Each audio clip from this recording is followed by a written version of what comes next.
Welcome back, my dollar bimbos. It is I, the villainous valuer of vintage volumes, vying for viewers. It is a dreary day in Manhattan, but it's also hot. It is hot and dreary. Not great. There we go. But let's do books and stuff. Let's see. Oh, by the way, these are from the Kingpin of Union Square, aka the last real dealer. Gotta go and check him out sometime. He has the best dollar bin in New York State. Okay. Oh, okay, so I think this is gonna be Black Dragon or whatever. Yes, okay. So, I just saw that there was most of a run of a, you know, seemingly generic fantasy thing, but it was Chris Claremont, you know? So, in a little while I should have a full run of these that I can read. And I just figured, why not? Let's see what, Chris Claremont did pretty good with space opera and, you know, all the other fun stuff. So, figured I'd give that run a shot.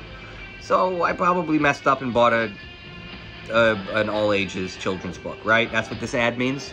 This ad is for children's nonsense and, like, juxtaposed against the next. Okay, so, yeah, I don't know. I mean, I would have just bought it because of Warren Ellis. You know, Warren Ellis writing stuff. I like Warren Ellis. He knows what he's doing. So if you can put together a Warren Ellis run, you read it. There you go. Meet Pete Wisdom. He's dead. There you go. Pretty good start. You know, that's what writing is. I'm in. Oh yeah, and just to juxtapose, by the way, that is a pretty dark opening for something that has something that seems to be facing 7 to 11-year-olds, you know, whereas the same exact book like the ad was for The Crow, and now it's for kids, yeah, whatever. Oh, sorry, The Crow City of Angels. Ugh. Crow was great. Fire it up. Fire it up. Oh, yeah, see, there you go. This story, like, this comic looks like the City of Angels versions of the X Factor. It's the corny, Liefeldian, more pouches, more musculature, which is not how muscles work. There's like a number of them that can express themselves differently, but you can't just add, like, that's a sternum ad, right? His sternum has like an extra, whatever, it's fine. Let's not call it, it's just bad writing, man. Sorry, bad artists. Like, really bad artists. Here you go. So whatever. That's probably not a home run. Disney's Lloyd's. This is another one of those weird ones where it's like, it's very... The books are aimed at the same age as the other ones, but for some reason, the ads are actually for 7-year-olds. The X-Force. Yeah, I don't think this is a child's book. You know, this is more espionage, guns on the first page. Like, you know, kind of weird for a Disney children's thing to be on the back of that. And let's see, last but not least, we got... You see, I tried to play this, but it got so formulaic. It didn't feel like anybody else was actually in the world, right? It was just the 3 different mission types. You know, the get the item, kill the guy, move the item, move the guy, escort the guy while killing the item. Like, it was so paint by numbers, and then they were just trying to do this DLC thing, the freemium model, instead of the subscription model, which meant there would never be more depth of gameplay because you weren't monetizing the user base, you were monetizing, you know, graphic design and microtransaction and marketing, more or less. So, DC Universe, great idea, horribly executed. And the book, Secret 6, that's it. This is easy. It's an easy one. If you put a Secret 6 in Dollar Bin, I'll buy it. I mean, I would say, going wide, I will buy any Gail Simone book I see in a Dollar Bin. You know, that's how it works. Look, writing. You buy writers. You know, I saw Warren Ellis, I bought this. I saw Gail Simone, I bought this. That's it. You know, the very first version of being a comics fan is childish and leads to buying a whole lot of very low-quality books or low-quality stories.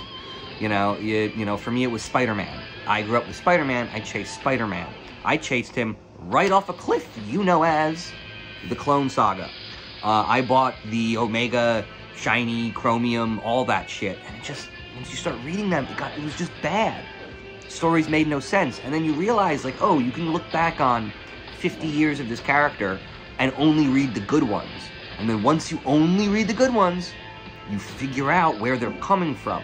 Oh, good Spider-Man stories don't come from Spider-Man, they come from writers, you know?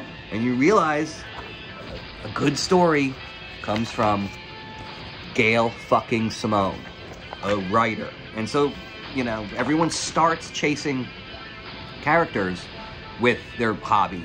And generally, they all evolve into somebody chasing writers. And that's it, you know? And on the internet, you're supposed to believe that there are people chasing publishers and manufacturers, right? There's Marvel fanboys versus DC fanboys, and there's Apple versus, you know, Android guy, right? It's like, no, there's all marketing spam accounts. There's a few people in the mix, but generally it's a large number of accounts imprinted on a small number of marketing-friendly opinions and then amplified, you know? But it's not it. There really aren't people who pass, you know, 2 years in the hobby, chase characters. We like characters, but we love writers. Speaking of which, support the strike, fuck content, fuck these publishers.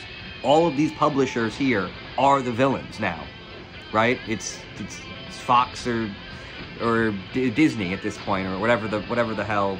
Like, it was Warner versus Disney, the two biggest media conglomerates, the two biggest villains in this battle for the rights of the workers making your content. Right now, it's not about comic books, although it is, because comic books, these publishers do not, still to this day, do not pay artists and writers enough. They do not. Plus, they're also not giving the opportunities to good writers. They're giving it to people like Tom King, who literally comes from a government agency, right? He didn't earn that spot. There are a lot of people not earning their spot at Marvel, and then we just get bad comics, you know? And then you realize, like, oh, they're not even paying the ones writing the good comics. And so none of this pays, and they're telling people that the reason you're supposed to write these comics for so cheap is that someday somebody might make a movie out of it. And if they make a movie out of it, that's when you get paid. Well, guess what? The writers are going on strike in television and movies because they're not getting paid. If you're not paying them for the movie and the TV thing, and you're not paying them for writing the issue, then your whole pyramid scheme blows up, guys. It just doesn't work. So, right now, honestly, it's a single issue. There will be a strike in every industry, in every sector, in the next 3 years, because they're all scammers. But at the end of the day, we don't need publishers. Any idiot can start writing a comic. You don't need anybody's rights to write a Spider-Man. You just don't. You probably need somebody's rights to sell it. You might need somebody's rights to mass produce it and distribute it. But you're allowed to write and create anything you want. And you are allowed to give that to anybody you want. So, ultimately, we don't need publishers. And if publishers don't pay writers, then why support publishers? By the way, this is why I like the dollar bins.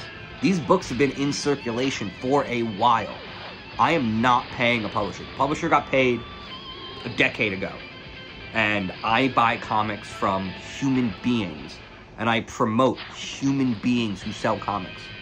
I know the best dealers in New York. They're amazing. By the way, a lot of them are from New Jersey or Massachusetts, but fine. They come to New York Comic Con, so you're honorary New Yorkers. But the idea is, that's it. It takes humans to build a hobby. And until the writers win the writer's strike, the humans are losing. So, support writers, love your writers, you know.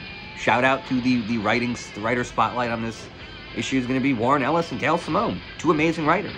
I also think they're two very different writers. I think Gail Simone has this version of writing incredibly grounded characters, just in a way that feels so natural, whereas Warren Ellis is just this guy who does incredibly unnatural situations. You know, it's very fun, and comics can support any kind of writer. Just not bad ones. No bad writers, and no underpaid writers. So, hire talent, pay them well, or I'll just stay reading these old books. Good night, and good strike.